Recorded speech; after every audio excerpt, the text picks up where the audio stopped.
नमो नारायण श्रीमन नारायण दोस्तों। कि जैसा परसों जो वीडियो बनाई थी, जो मेरे पितरों के बारे में आपको जो जानकारी देनी थी वो अधूरी रह गई थी। तो आज मंगलवार का दिन था, शुभ दिन है, बजरंग बली का महाबली का दिन है। तो सोचा आपको थोड़ी सी बातें और बता देता हूँ, बाकी बातें कल की वीडियो में बताऊँगा। तो दोस्तों, हमारा टॉपिक था, हमारा उद्देश्य था पितरों के बारे में जानकारी। पितृ कौन हुए? पितृ वो होते हैं जो हमारे घर के होते हैं, हमारे परिवार के होते हैं, हमारी बिरादरी के होते हैं, हमारे कुल के होते हैं, उनको हम पितृ कहते हैं। उसी प्रकार से यदि कोई दूसरे के घर का है तो वो हमारे लिए भूत प्रेत के समान होता है। बात मैंने की थी कि पितरों की पूजा मत करना।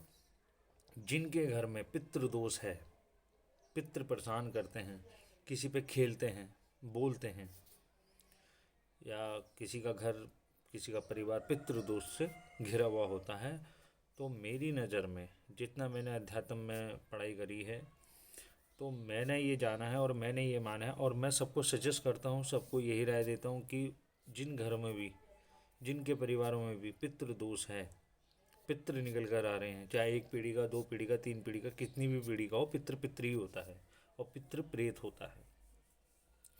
तो जिनके घर में भी पितृ बाधा है, पितृ से संबंधित कोई परेशानी है, कोई समस्या है, वो पितरों की पूजा करना, उनको भोग देना, यानी लड्डू पेड़ा प्रसाद जो आप तीज त्योहारों में देते हो, वो हमेशा के लिए बंद कर दें। कोई फ़ायदा नहीं होगा उससे। आप सोचते हो कि उनको पकवान दे के, उनको जल दे करके, उनकी पूजा पाठ करके, उनकी फ़ोटो के आगे धूप दीप घुमा करके, उनको दिया दिया बत्ती दिखा करके आप उनको अच्छा कर रहे हो। आप उनको और ताकतवर बना रहे हो। वो जितना ताकतवर होंगे उतना ही आपको वो ज़्यादा परेशान करेंगे। तो उनकी मुक्ति का, उनकी गति का और उनको शांत करने का तरीका एक ही है कि पितृ को किसी भी प्रकार का भोजन, अन्न, पानी, जल ना दें। अगर आपको सुख शांति चाहते हो, घर परिवार में चाहते हो, या किसी भी प्रकार का कोई काम बने आपका, तो उसके लिए आपको सबसे सरल रास्ता जो है, सबसे सरल और सहज जो रास्ता है, वो यही है कि पितरों को खाना मत दो।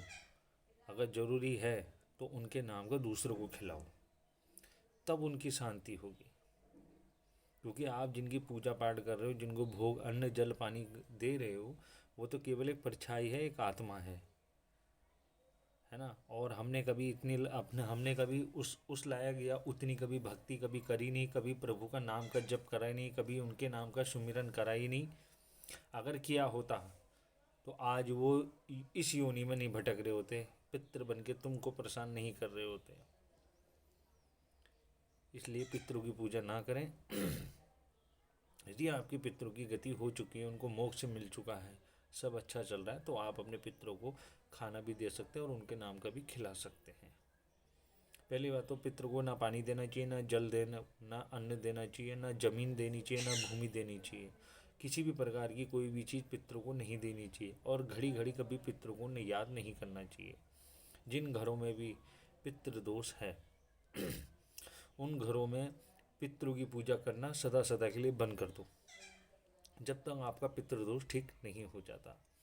कितने पंडित, कितने ही लोग, कितने गुरु ये कहते हैं कि हम पितृ तुम्हारे ठीक कर देंगे। वो बात ठीक है, कुछ हैं ऐसे जो कर सकते हैं, मगर उतना ही तपस्या तुमको भी करनी पड़ेगी, क्योंकि है तो वो तुम्हारे परिवार के।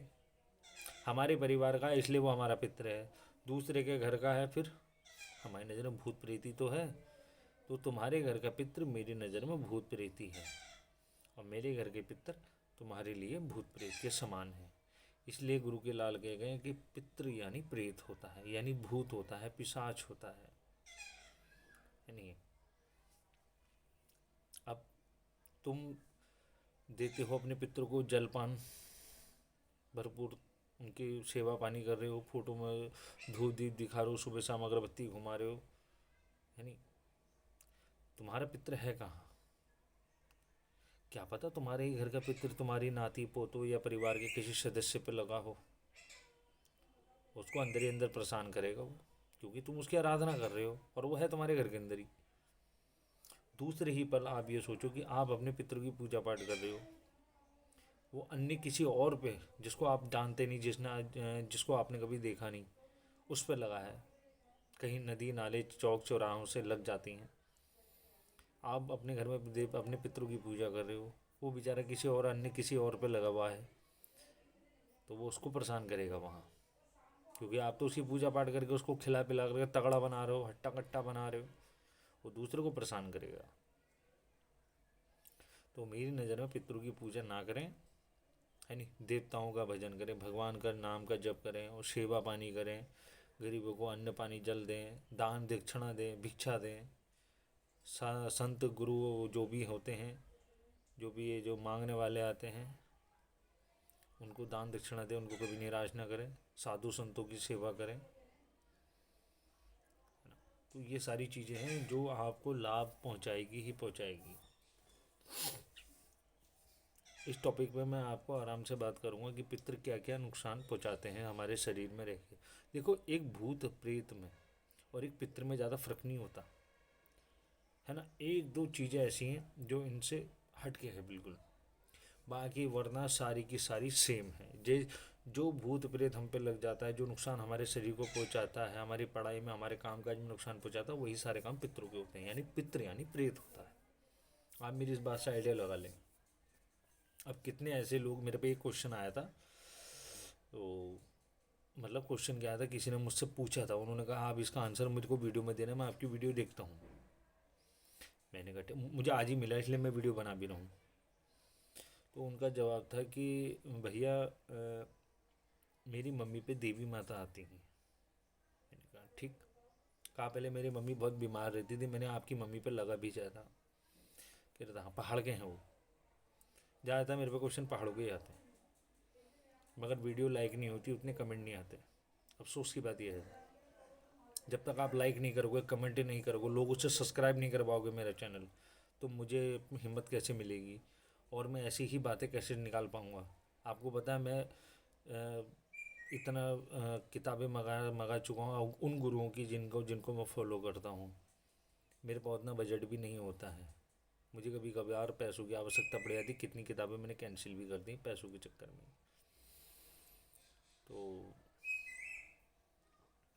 तो उन्होंने कहा कि हमारी माता जी जो है बीमार रहती, मैंने कहा आपकी माता जी पे लगा भीजा हो सकता है। तो उन्होंने कहा हाँ। फिर मैंने कहा तो कह रहे तो हमारी कुल देवी प्रकट हुई, उनके अवतार हुई और माँ की तबीयत ठीक होने लगी। मैंने कहा अब क्यों तुम्हारी माँ की तबीयत ख़राब है? कह रहा भैया तुम्हें कैसे पता? मैंने अगर तुम्हारी माँ की तबीयत ख़राब नहीं होती ना तो तुम मुझसे नहीं कहते ये बात। तो उन्होंने कहा भैया आपने पकड़ लिया, आपने सही कहा। तो मैंने कहा शरीर में देवी देवता होते, कौन कहता है कि होते हैं? कोई भी देवी कोई भी देवता किसी भी इंसान के शरीर में खेलता नहीं है, ना ही वो आ सकता है, क्योंकि हमारा इंसान का शरीर मल मूत्र गंदगी बदबू वाला होता है, मैल पसीने वाला होता है। तो तुम क्या करो, कोई अच्छी शक्ति तुम्हारे शरीर में आ जाएगी? देवी देवताओं का केवल एक हल्का सा अंश तुमको मिलता है, एक छोटी सी लाइट, एक छोटी सी रोशनी तुमको मिलती है जो तुम्हारे शरीर में खेल करके बोलती है। मैंने अब वो देवी माता प्रकट है तुम्हारी माता के शरीर में, फिर भी दुखी है, तो इसके दो ही कारण हो सकते हैं। मलिनता। उन्होंने कहा मलिनता क्या होता है? मैंने आत्मा का गंदा होना, गंदे विचार, गंदी सोच, ये सारे, और अच्छे ढंग से पूजा पाठ ना करना, पितृदोष, या लगा भीजा पहले से ही जो शरीर में है, उसने उस शक्ति को भी गंदा कर दिया है। उसने कहा उसका उपाय क्या है भैया? मैंने कहा इसका सरल उपाय यह है कि जो घंटी बजाना, शंख बजाना, ये सब बंद कर दो, पितरों की पूजा करना बंद कर दो। रही तुम्हारी बात, तुम्हारी मम्मी की बात, घर परिवार की बात, मैंने कहा एक माला ला के, 10 रुपये की माला आ जाती है चंदनीय तुलसी की, वो ला के दे देना। एक आसन लगाना, मम्मी से कहना कि सुबह शाम कम से कम एक माला को, ज़्यादा तो नहीं बैठ सकती, बुजुर्ग है, कम से कम एक बार में सुबह के समय कम से 5 से 7 मालाएं एक ही नाम पकड़ के जप लो। तो उन्होंने कहा कि मैंने पूछा उनसे कि किसको मानती है माता जी? उन्होंने कहा माँ भगवती को, भवानी को। तो मैंने उनसे कहा ओम दुम दुर्गाय नमः का इतना ये सिर्फ बोलना है, 5 माला या 7 माला, मेरी नज़रों के अनुसार 7 माला तो एक समय पर होनी चाहिए। तो कहा कि उससे क्या होगा? मैंने उससे क्या होगा, उस मलिनता दूर होगी, उस मंत्र जाप से ऊर्जा बनती है शरीर में, जिससे चक्र ऑन होना शुरू हो जाते हैं, जिससे शरीर में मलिनता दूर होना शुरू होती है। और जैसे ही शरीर की मलिनता हटेगी, माता की शक्ति बढ़ती जाएगी। और माता की शक्ति बढ़ेगी तो माता के पीछे जो प्रेत, जो भूत, जो पिशाच, जो राक्षस तुम्हारी माता के शरीर में छुपा बैठा है ना, वो बाहर निकलने को तैयार हो जाएगा। मैंने होता ऐसे ही है, लगभग कई लोगों पे शक्तियाँ विराजमान होती, किसी पे किसी पे देवी अवतार होती, किसी पे देवता होता है। उन्होंने कुछ हद तक भला भी किया होता है, और भला भी तब तक किया होता है जब तक वो शक्ति मलिनता में नहीं आती। जब वो शक्ति मलिनता में आ जाती, यानी उस जो भगवान की शक्ति अगर एक बार गंदी हो जाती है, तो वो शरीर में रह करके तुमको दुख प्रदान करती है। मैंने कहा या तो दो काम करो, या तो माता श्री जी से बोलो परहेज करना बंद कर दे, सबके नामकरण का खाओ, पीपल पानी का खाओ, शराब का खाओ, सब खाओ, माता का अपने आप निकल जाएगी। माता भी निकल जाएगी तो मलिनता भी चली जाएगी साथ में। अगर मलिनता रह भी गई तो पूजा पाठ करते रहना, अपने आप खत्म हो जाती है। मैंने या तो वो काम कर लो, है नहीं, सीधी सी बात है। दो बात कही मैंने जो अच्छी वाली थी।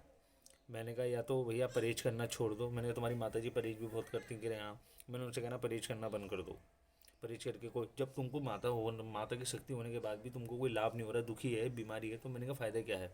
इसका मतलब माता खुद अघोर में है, तो उसके लिए या तो परहेज करना ही बंद कर दो, ताकि माता रुष्ट होकर निकल जाए, चले जाए, किसी और का शरीर ढूंढेगी। या फिर इतना जप कर लो भगवान का, प्रभु का इतने नाम का सिमरन कर लो कि माता मलिनता से बाहर हो जाए और आपका कल्याण हो जाए। माता का कल्याण तो वो आपको आशीर्वाद देगी। अब दो में से एक बात तो आपको करनी पड़ेगी। तो उन्होंने कहा भैया बात आपने बहुत अच्छी बात कही है। मैंने कहा तो इस बात को अमल में लाई। तो उन्होंने कहा कि उन्होंने खुद मुझसे पर्सनली सजेस्ट करा कि भैया आप अपना नाम बता दो मुझे। ऐसी कोई मिल गया था, तो उन्होंने कहा भैया आप अपना नाम बता दो। मैंने कहा मेरा नाम विक्की बिष्ट है, मैं रामनगर नैनीताल उत्तराखंड का रहने वाला हूँ। मैं भी कई घाटों का पानी, मैंने आज मुझे 9 साढ़े 9 साल हो गए, अभी भी मैं मंदिर के आगे ही बैठा हूँ अपने। तो उन्होंने कहा कि यही बातें आप वीडियो में बताना। मैं अपनी मम्मी को दिखाऊंगा ये वीडियो आपकी। अभी तक मैं आपकी हर वीडियो देखता हूँ, और मुझे पता नहीं कैसे अचानक यूट्यूब में मिल गई। मैंने कहा अच्छी बात है। कह रहे जब मैंने आपकी फर्स्ट वीडियो देखी तो मेरे को हंसी आई, मैंने आपका चैनल सब्सक्राइब कर लिया था। मैंने कहा कोई बात नहीं। कह रहे जब मैंने आपकी सेकंड वीडियो देखी, कह रहा मैं इतना खुश हुआ कि मैंने कहा चलो मुझे कोई तो मिला जो गाइड कर सके। मैंने गाइड करने वाला हुआ है, हम तो केवल डाके आए हैं, आपकी चिट्ठी उस तक पहुँचाते हैं, उसकी चिट्ठी आप तक पहुँचा दी, मैंने हमारा काम ख़त्म हो जाता है। मैंने महीने की तनख्वाह हमको मिली जाती है भक्ति के रूप में। तो ये सारी बातें हैं। जिनको भी शक है कि हमारे पे, हमारे घर पे, हमारे परिवार पे किसी भी अन्य पे देवी देवता हैं प्रकट हैं, खेलते थे, उन्होंने हमारी तबीयत ठीक करी, अचानक वो बीमार होने लग गए, 2-3 कारण हो सकते हैं। पितृदोष हो सकता है, क्योंकि पितरों का हक बाट नहीं मार सकता। शंकर भगवान सबसे बड़े हैं, महादेव तीनों लोगों के राजा हैं, त्रिलोकी हुए वो, है ना, त्रिवेणी कहते हैं शंकर भगवान को। उनका घर पर्वत पे भी है और शमशान घाट में भी है। पितृदोष हो सकता है, शरीर में भूत प्रेत का साया हो सकता है, क्योंकि भूत प्रेत क्या करते हैं, माता को आगे कर देता है। अगर कोई चावल उठा के भी देखेगा तो माता ही दिखेगी, माता की शक्ति दिखेगी, देवताओं की शक्ति दिखेगी। वो प्रेत जो है माता के पीछे छुप जाता है, क्योंकि उसने माता को मलिनता में कर दिया है, इसलिए माता कमज़ोर हो जाती है, इसलिए वो माता को आगे धक्का दे देता है, खुद पीछे छुप के बैठ जाता है। खोज खबर कर लें तो अच्छा ही है, क्योंकि कई गुरुओं की पकड़ में तो आता नहीं है। क्योंकि जो जो ध्यान से जो ये खुलता है ना आगे चक्र, वो हर किसी का नहीं खुला, हर कोई चावल या मिट्टी में ही देखता है, और इस चीज़ पर मैं ज़्यादा यकीन नहीं करता। पितृदोष हो सकता है, लगा भीजा हो सकता है, जिसको प्रेत भूत प्रेत बोलते हैं। तो आप ये चीज़ें जो है जांच कराएं, और मैं आशा करता हूँ कि अगली वीडियो में मैं आपको बताऊँगा कि पितृ और प्रेत दोनों शरीर में रह के क्या करते हैं। क्योंकि देखो मेरे को समय मिल नहीं रहा है, कुछ परेशानी में हूँ, वरना मुझे कम से कम 20 मिनट की वीडियो बनानी पड़ेगी, तब मैं आपको अच्छे से समझा सकता हूँ कि एक पितृ और प्रेत में क्या फ़र्क होता है। फिलहाल आज के लिए मैं वीडियो समाप्त करता हूँ, और आशा करता हूँ कि मेरी बातें आपको समझ में आ गई होंगी। मैं फिर कहता हूँ जिनको मेरी बातें समझ में नहीं आती हैं वो इस वीडियो को एक नहीं कई कई बार देखें। देखो किसी चीज़ को करने से, किसी चीज़ को सुनने से, किसी चीज़ को अमल में लाने से अगर तुम्हें 1% भी फ़ायदा होता है ना, तो वो करना चाहिए। मेरी बात आप मानो, मैं पक्का 110% गारंटी देता हूँ। लोग कामों की गारंटी नहीं देते, मगर मैं अपनी बातों की गारंटी देता हूँ, क्योंकि मैंने खुद अमल करा है। क्योंकि ये बातें जब तक मेरे पास थी तो वो एक जानकारी थी, अमल में लाता हूँ, मैं खुद प्रैक्टिकली करके देखता हूँ, तो ये मेरा आत्मज्ञान हुआ। मैंने खुद करके देखा, इसलिए मैं आपको 110% गारंटी देता हूँ। आप मेरी बातों को फॉलो करते रहिए, निश्चित ही आपको आराम मिलना, फ़ायदा मिलना शुरू हो जाएगा। ठीक है। नमो नारायण, श्रीमन नारायण। जय माता की, जय बजरंगबली।